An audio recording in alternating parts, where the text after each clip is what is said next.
helmet colour, Nigel Flatman in blue, Gary Guglielmi in white, and Alan Graham, who won the right to ride in this final, the last qualification place, having drawn on points with Tim Hunt because he actually beat Hunt in his race. They'll be on the front grid. On the back grid, we have John Louis. Now he'll be in the red and white helmet colour, Bobby Schwartz in blue and white, Previn Eriksson in green and white, and the holder Phil Crump will be riding in green. Now the winner of this final, all these riders have brought their qualification points through with them. The winner of the final will be awarded 14 points, the second 12, the third 10, and the fourth 8 points. So the calculators are going to come out on this one.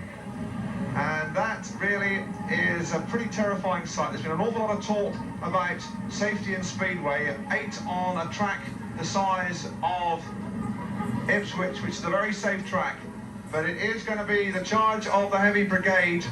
The front grid, we remind you again, has Jolly, Flatman, Guglielmi and Graham on the back there. We've got John Louis, Bobby Schwartz, Previn Eriksson and Phil Crump. It's going to be interesting to see the tactics. Will a hare try to go? Is there going to be a pacemaker? What's going to happen? Here we go. And away into the first corner.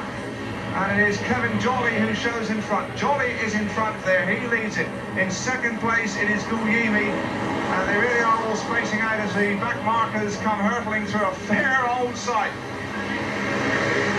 Definitely Jolly in front. Guglielmi is in second place. Coming through, it looks like Flatman. And we've lost somebody on the first corner and the race has been stopped. And it is rider number 13, and it was Eriksson. Well, we missed it as they went through because there's so many we can't watch the whole race.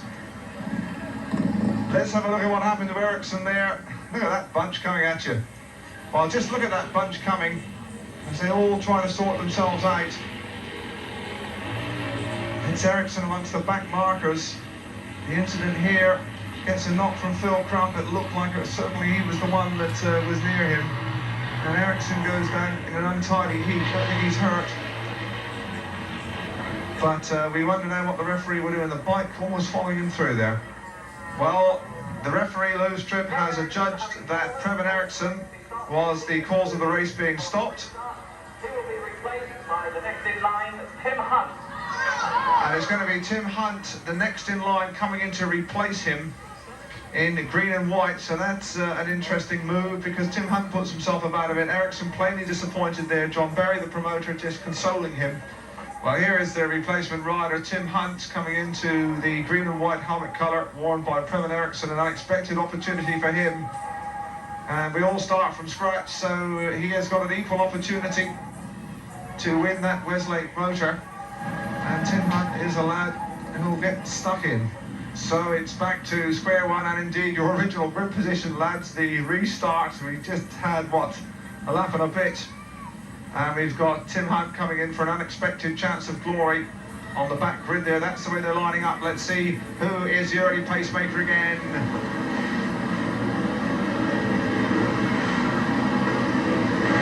And again, it's a pretty even break, and it looks like who's going to show in front. It is Guglielmi and Jolly again. Gary Guglielmi's in front there. Coming around the outside in yellow bag, it is Alan Graham. And Jolly is in there as well. Again, there's a splendid picture over the line. Still Guglielmi. It's Graham who's moved up in front. Graham, Guglielmi. Then we have Jolly. Then in blue is Nigel Flatman. And coming up into the picture, looks like Tiger Louis. Let's try and read them off as they go by. We've got Graham, we've got Guglielmi. The big battle coming up in blue and white, moving through very quickly. Bobby Schwartz is up there with the boys. Bobby Schwartz is the first of the back markers to move through. It was a tremendous battler. And Schwartz is in fourth position as they all tighten up. Still over the line, Alan Graham. Second place, Guglielmi. Third place, Jolly. Fourth is Schwartz. Then we have Flatman. Phil Crump is making his move as well in through amongst the back markers. But Alan Graham's going a long, long way clear. We're coming in to lap 4. Still Graham, still Guglielmi. Bobby Schwartz has moved into third place. Schwartz in the blue and white helmet colour. He's the one to watch. He has really left the other back markers behind him.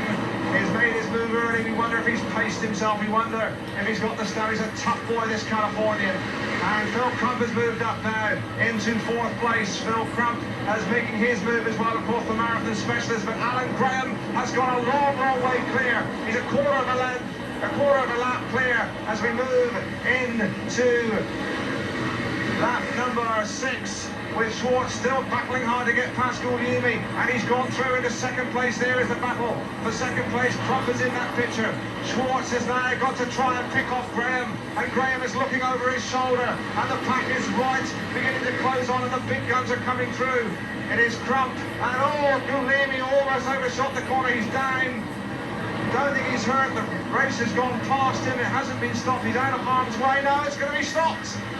And the lights are on. And this was the 8th lap, so that was 1 lap before the cut. And now they're all gesticulating, and what's going to happen there? It didn't look as though Guglielmi was in any trouble, but strictly by the rule book, by our reckoning, they're going to have to start again from scratch.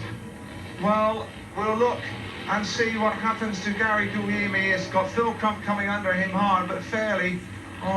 Just maybe a brush there. As he went through, Guglielmi is all over the place. He goes down, just runs out of track here. He's hardly doing 15 mile an hour when he actually goes down. This manages to level. It looks like he might have saved it, then just picked him up at bump, or maybe one of the parts of the kickboarding, and goes down. Now, all the field went by him, and by our reckoning, they should restart right from scratch, and that really is going to be a marathon. Bobby Schwartz, what's your feeling at facing this 16-lapper again? Well, no problem. I think the referee made a bad decision there because the rider and the bike were clear off the track, and just my luck, I was going for the win, and what do you know? Yeah, you really seem to have Alan Graham in your sights, didn't you? Yeah, but it really wasn't Alan Graham I was worried about. I'd have finished up on more points than him, so I would have won the meeting. Now I've got to do it all again. And you felt that Guglielmi wasn't any kind of obstruction? Never saw him until he was off the side of the track. I don't understand why they stopped it. So physically, what is it now going to take out of you, riding the best part of, what, 25, 30 laps? There you go. You know, it's not an easy job. But a better start this time, and you'll be amongst them? Sure, you know it. And so for the 3rd time of asking, Lance King comes in, and just to add excitement to the whole proceeding, it's starting to rain, and Johnny it is who's gone away, and coming around the outside, very hard, it's Alan Graham again. Conditions have got stickier, a very sharp shower.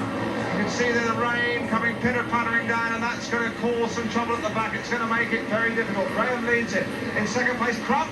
It looks like Crump has moved right up there. He is in the green helmet colour, and this is a dramatic move, and has slowed them down at the back. Graham is in the lead, gone clear again, and Phil Crump really moved through the field. He's in 2nd place. In 3rd place, it is Kevin Jolly. And only 12 laps this time. The referee has decided that because of the number of laps they've done, we can see the battle going on at the back there as Bobby Schwartz tries to make up some ground. He'll be feeling just a little put out as the field bunches up, and there is trouble. Somebody there is stopping. That's Kevin Jolly has pulled out with mechanical trouble. They're coming into lap number 4. Still Graham in front. Crump is in 2nd place. We look back, who is in 3rd place? It's Bobby Schwartz. And in 4th place, it is, looks like Tiger Louis. Louis is up there, is it? In fact, it's Flatman has moved up into 4th place. They're moving around now. Still Graham, and Crump is closing on him. Schwartz is in 3rd place and not making any ground.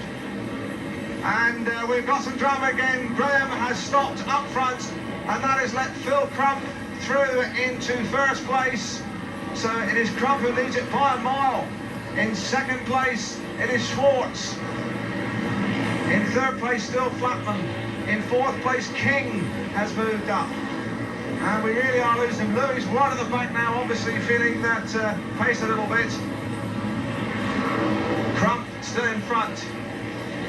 Schwartz 2nd. Rare battle for 3rd place between Flatman and King has given him a nudge, and Flatman's gone down, and we remember the needle between these two, and we wonder if that is vendetta time, because that was Flatman who's down. He looks like he's out through the fence, and the drama continues to unfold. It's like a long-running serial.